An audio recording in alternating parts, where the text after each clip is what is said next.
um momento maravilhoso, porque, irmão Bruno, Na verdade, assim, eu, pelo que eu conheço da história do dia de Pentecostes, eu acho que, cara, isso aí foi maravilhoso. muito maravilhoso. Porque, assim, eu assisti um coisa esses dias e falava sobre a vida de, se eu não me engano, Paulo. Não, é sobre os discípulos. E eles comentavam sobre que nesse dia Pedro estava pregando, se eu não me engano, se eu não falo melhor, era Pedro que estava pregando e de repente ele falando à multidão e tal, e de repente o Espírito Santo veio como uma chuva e tomou todos aqueles lugares. Independente de quem se estava ali era judeu ou não, todos começaram a falar em línguas estranhas e todos começaram a dar glórias a Deus.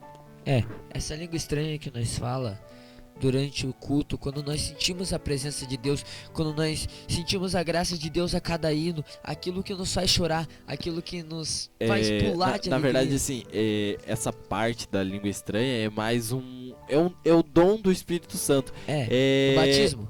Na verdade, não somente o batismo, porque às vezes você é batizado com o Espírito Santo, mas não fala em línguas. Isso é um dom. É um dos, se eu não me engano, são 9 dons. O Wagner pode me corrigir certinho. São 9 dons do Espírito, correto? São 8. 8? É. Ah, sim, então, beleza. Na trava. Quase, errei por um. Então, a língua estranha é um dos dons. E então, tipo assim, eles foram batizados ali pelo Espírito Santo e já receberam o dom de falar em línguas. Isso que mais ou menos acontece. Sim, cara, o Espírito Santo, a gente quer mostrar pra vocês hoje aqui que ele é uma pessoa, certo? Que você pode conversar com ele, que você pode falar, você pode pedir, você tem que conviver com ele, cara. Tem que estar com ele todos os dias da tua vida.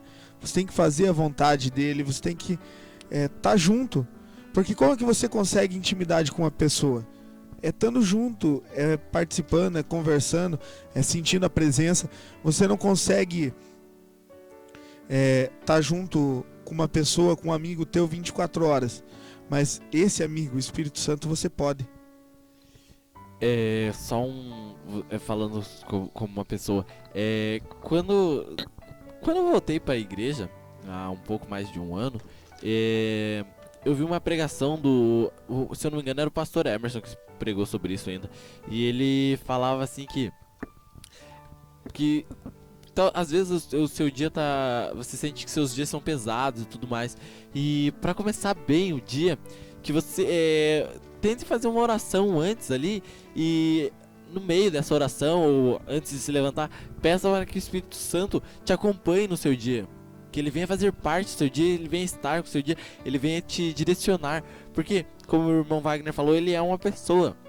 Ele é como eu e você. Ele se entristece, ele se aborrece com as coisas que a gente faz, porque ele é o Espírito de Deus. Ele está aqui para nos consolar. Quando Jesus Cristo disse que ficaria um que nos consolaria, que esse seria o Espírito Santo. Sim, ele diz ali que eu vou ao Pai, mas não os deixarei órfãos, né? Eu vou mandar o Consolador, o Espírito Santo, Consolador, para nos ajudar, porque a luta é árdua. Com certeza. Como que eu posso te dizer? Me fugiram as palavras agora.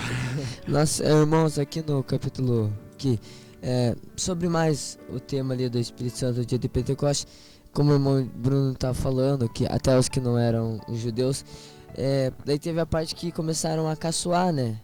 Tipo, deixa eu ler aqui no versículo, tá mais certinho, mais preciso. E outros zombando diziam que estão cheios de mosto. Mosto era um vinho, isso? Isso, bebida, estavam bêbados, estavam todos bêbados. E Pedro ali já os corrigiu. Já dá-lhe uma cajadada, né? Pedro é o... Pedrão era top. Mas você pensa assim, naquela época que eles não tinham tanto entendimento sobre isso, foi assim. E hoje em dia, então, que a gente mesmo, hoje em dia a gente tem entendimento, as pessoas têm um pouco de noção do que é, e mesmo assim ficam achando que é loucura, que você tá fazendo aquilo ali por bobeira. Cara, eu mesmo, quando eu não era crente, que eu era do mundão aí, eu passava na frente das igrejas, cara, e ficava caçoando. Eu confesso. Eu também achava, quando eu era menor, que eu vinha na igreja, eu achava que era loucura na cabeça. Tipo, Não, eu com um caçoava momento de do felicidade enorme na pessoa ali. Eu falava, Eu tirava sarro, parava na frente das igrejas e gritava. O povo cultuando, eu gritava lá do lado de fora. Estão pensando que Deus é surdo e tal. Caçoava bastante, cara. Mas é porque eu não tinha o conhecimento, eu não tinha o entendimento.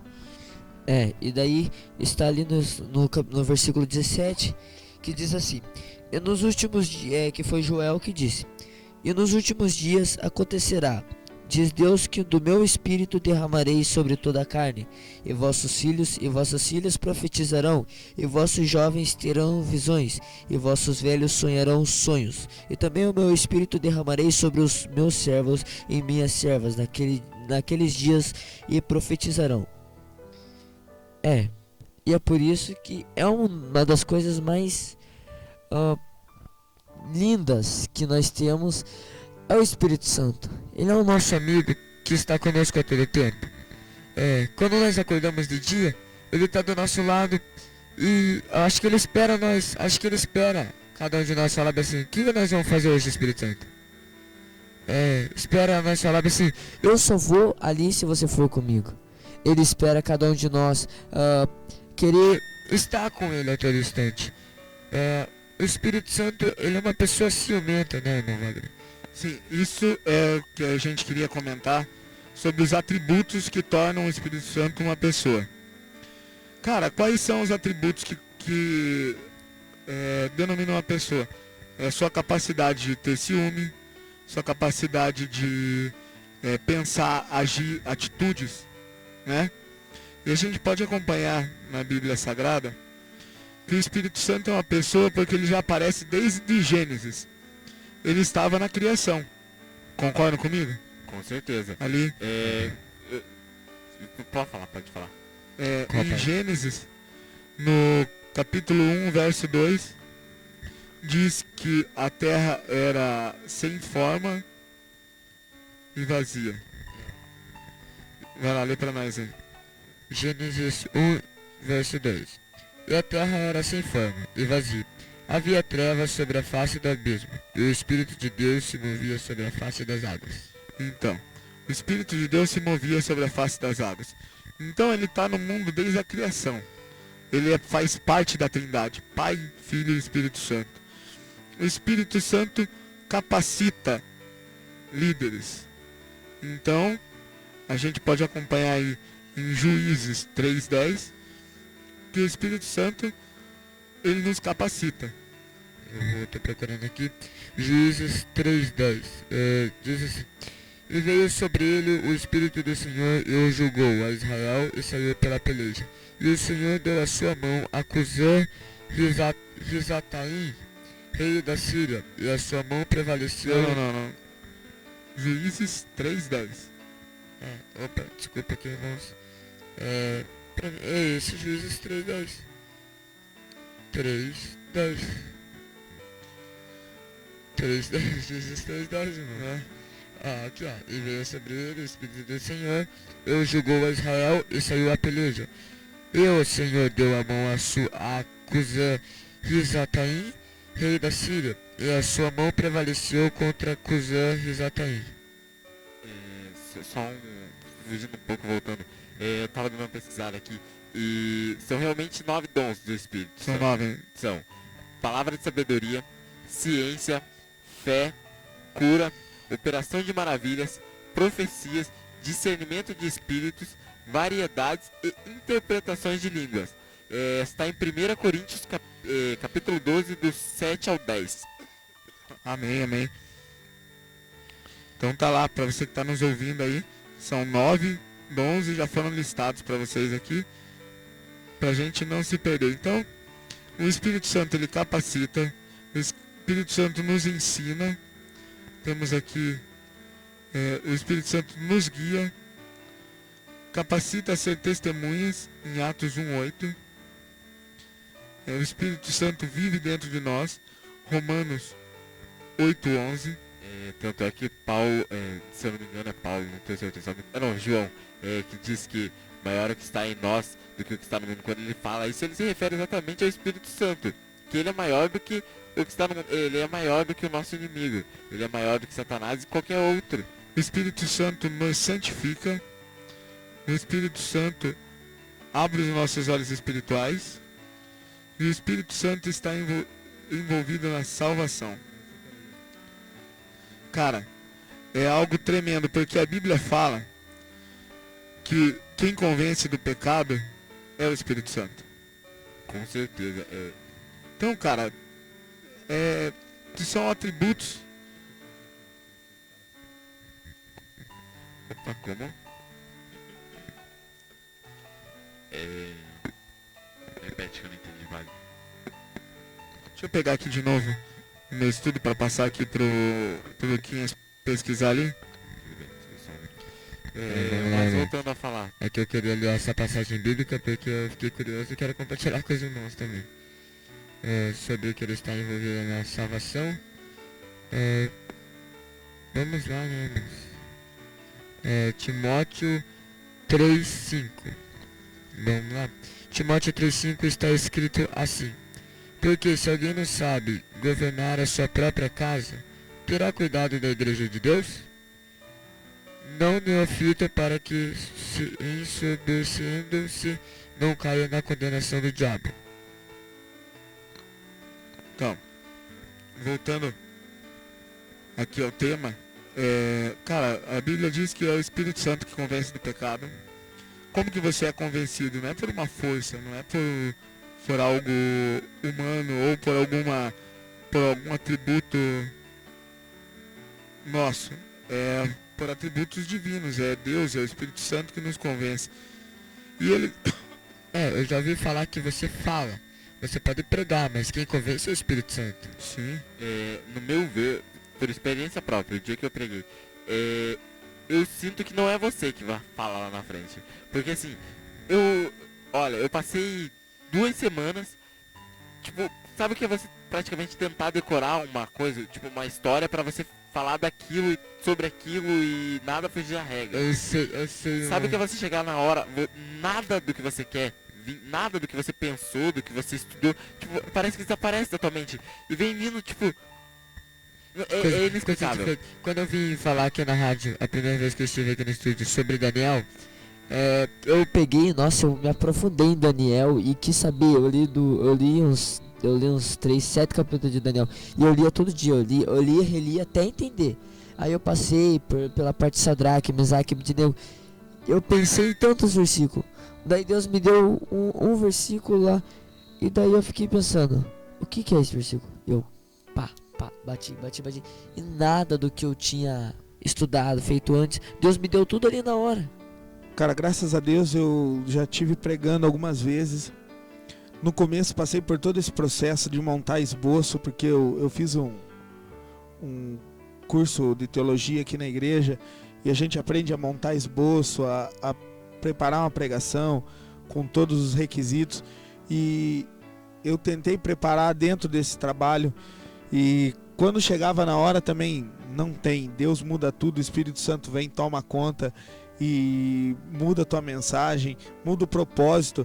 Você sai da tua casa querendo pregar bênção, querendo fazer um receba e ver o fogo cair, e Deus muda para um cajado. Nossa, um cajado... Daqui a pouco você prepara um cajado e Deus muda para um receba. Não tem como. Hoje eu monto um esboço apenas com versículos e deixo que Deus faça o que ele achar melhor. No meu ver, assim, o melhor jeito, pelo que eu entendi, de você se preparar pra isso, já que não é você que tá ali, não é você que faz a obra, não é você que fala, não é você que vai passar essa mensagem para as pessoas que estão ouvindo, a melhor maneira é estudando a palavra. Você conhecendo a palavra, você não vai... como que eu posso te dizer? Não vai fugir nada, você vai ter sempre ali algo da palavra pra falar. Porque geralmente a gente acaba usando outros exemplos pra falar, E né? você também Sim. você vai saber, a partir do momento que você vê uma pessoa pregando, tipo como o Davi, que nós aprendemos aqui há umas 2 semanas atrás. Hoje nós estava vendo ali a pregação sobre Davi, né? E você que já conhece a história de Davi, você vai vendo e você vai aprendendo coisas novas também. Sim, e você pode perceber que a palavra diz que o Espírito Santo te lembrará daquilo que você tem que falar, que você não precisa se preocupar em abrir a tua boca para pregar, porque o Espírito Santo te lembrará. Só que como que ele vai lembrar você de algo que você não conhece? É mistério, irmão. Você tem que conhecer, você tem que estudar a palavra, você tem que buscar, porque ele vai te lembrar. Mas você tem que estar ciente daquilo. Você tem que conhecer o que está pregando. E mais do que conhecer, cara, é mais do que conhecer, você tem que viver o que você está pregando. Como que você vai pregar algo que você não vive, cara? Então, você tem que viver aquilo. Você tem que viver a palavra. E a outra, só pra gente finalizar, já estamos aí são 11 horas e 46 minutos. Pra gente finalizar essa parte da mensagem, o Espírito Santo também, além dele te convencer do pecado, ele pode... você pecando contra o Espírito Santo é o único pecado que não tem perdão. São 2, não são? Blasfêmia e... A blasfêmia contra o Espírito Santo. É isso, eu ia comentar isso, bem isso. Se eu não, é só o único pecado que não tem perdão é isso, né? Sim. Ou você blasfemar e você destruir o templo do Espírito Santo, que somos nós. Tipo, se você cometer o suicídio, você vai direto pro inferno. Sim, mas pecado, que o suicídio, você cometeu o suicídio, tirou a tua vida, você se condenou. Mas um pecado que ainda você estando em vida, você te condena pro inferno, é a blasfêmia contra o Espírito Santo. O irmão Wagner, que seria- você poderia o que seria- citar o que é blasfêmia? Cara, é você fazer zombaria sobre o Espírito Santo, que nem eu tenho pena de muitas pessoas que saem da igreja e depois começam a criticar, a dar risada das coisas de Deus, ou você atribuir o poder do Espírito Santo a obras do diabo. Você vê uma pessoa possuída, que nem uma determinada igreja aí, que eu não vou citar o nome, colocou uma foto do pessoal cheio do Espírito Santo, um vídeo, e um vídeo do pessoal no centro de macumba, dizendo que é a mesma coisa, que o Espírito Santo e o pessoa que está cheia do... e a pessoa que está cheia do espírito satânico é a mesma coisa. Isso é atribuir as coisas de Deus ao profano. É uma forma de você blasfemar contra o Espírito Santo. Então são várias formas. Às vezes uma brincadeira que eu já ouvi muito e que as pessoas pegam por não conhecer. Eu acho que é a fase da ignorância, Deus perdoa. Mas as pessoas que dizem coisas besteiras sobre o Espírito Santo, fazem piadinha, brincadeirinha, tipo, uma pessoa parece grávida lá e fala, só se for do Espírito Santo e tal. Brincadeiras idiotas como essa podem te condenar a uma vida de tormento num futuro bem próximo aí, porque Jesus está voltando. É verdade. E o que você falou sobre o vídeo, eu vi um vídeo de uma, acho que era pastora, uma pregadora, uma irmã, cheia do poder de Deus, pulando na graça. E algumas crianças, né, porque eu posso dizer assim, colocaram um funk, mas o pior tipo de funk que tem. E jogaram áudio por cima do vídeo e como se zombando do Espírito Santo. Hoje muito dia as pessoas estão zombando do Espírito Santo, atacam assim o Espírito Santo como se o Espírito Santo fosse alguma coisa má. É falta de conhecimento, né? Que nem eu espero que estejam ainda na fase da ignorância, não sejam alguém que já conhece as escrituras, a palavra, e que Deus tenha misericórdia, porque é algo sério. A Bíblia, Deus é misericordioso total, mas é a única coisa que não tem absorção, cara. A blasfêmia contra o Espírito Santo. Hoje em dia eu já vi tanta gente reclamando. Mas vocês ficam pulando, vocês ficam gritando e que vocês estão aí brincando com as línguas estranhas que Deus dá, brincando com aquilo que Deus, o presente mais precioso que nós temos nessa terra, junto com a salvação, que nós ainda vamos conquistar, eu creio nisso, é o Espírito Santo. Como nós suportaria tanta coisa sem o Espírito Santo? Uma pessoa que fala, vai por esse caminho, e se você for, você vai certo, você vai conseguir, você vai alcançar. O Espírito Santo, gente, é uma coisa maravilhosa que Deus deixou para nós. É verdade. Então, você que nos ouviu hoje, que a gente tentou passar um pouco mais, a gente tem que se aprofundar mais também, né, nessa parte, nesse estudo sobre o Espírito Santo, né? Porque quanto mais a gente conhecer, é que nem uma amizade com um amigo, cara. Quanto mais você conhece teu amigo, mais intimidade você tem com ele, a amizade fica melhor, não fica? Com certeza. Vira um negócio mais verdadeiro, vira um laço de união. Verdade. É verdade, você fica... Você tendo essa proximidade, essa comunhão, a tua amizade fica melhor, cara. Então, procura conhecer mais nas escrituras, procura estudos específicos sobre o Espírito Santo, procura falar com o teu pastor, ele vai te orientar, porque quanto mais você conhecer, quanto mais próximo você conseguir chegar no Espírito Santo, a tua vida em Cristo vai ser muito melhor. Claro, ele é que nem você citou, um amigo. Eu tô aqui com o Wagner neste momento. Eu te conheço, você me conhece, nós tudo conexão, estamos aqui junto, mas eu creio que eu vou descobrir coisas novas sobre você se eu me aprofundar mais em quem é o irmão Wagner. Poder estar junto comigo mais. Estar junto. Isso. Porque a gente só conhece estando junto, né? Se a gente pudesse conviver por... 24 horas. Pegando em bala. Tem um ditado que diz que você só conhece uma pessoa depois que você comer 1 quilo de sal com ela, né? Mas não comer a colherada, né? Porque o sal se coloca de pouquinho em pouquinho na comida. Sim. E vamos supor, pra eu e o Bruno comer 1 quilo de sal junto vai demorar, hein? Porque a gente quase não... Mas com o Espírito Santo não, ele tá junto com você 24 horas. Aqui, irmãos. Eles são 1 quilo de sal. É que você nunca... Eu vou te convidar pra comer aquele dia desse. Nas comidas sem salgado. De 2, 3 semanas já acabou o quilo de sal. Não. Mas brincadeiras à parte, vamos procurar conhecer mais, se aprofundar mais, porque quem tem a ganhar é a gente, cara. Tá na presença de Deus, do Espírito Santo. Deixa Amém? eu falar uma coisa para nossos ouvintes. O Espírito Santo tá com você, aí neste momento. Cuida bem dele. Preserva o Espírito Santo do teu lado. Ele quer ficar do seu lado. Queira ser o Espírito Santo, vamos usar um exemplo como uma borboleta. Queira ser o jardim florido. Uma coisa onde a borboleta sempre vai achar o refúgio e o encanto ali. Amém. Vamos fazer um... Só um minuto, vamos deixar um fundo bonito assim. Eu gostei disso. Amém. Vamos fazer então uma oração. Já são 11 horas e 53 minutos. Conexão Jovem. Voltamos. Aquela vinheta me deixa... Pois é, já são quase hora de acabar. E, cara, tem muita coisa que eu ainda tenho uns avisos aí pra falar. A irmã Rosângela ganhou de novo, rapaz. Parabéns Cara, pra você, irmã Rosângela. Irmã Rosângela, você é fera. Só ela tá participando. Você é fera. Tá bem uma por dentro da coisa Bíblia aí. Só que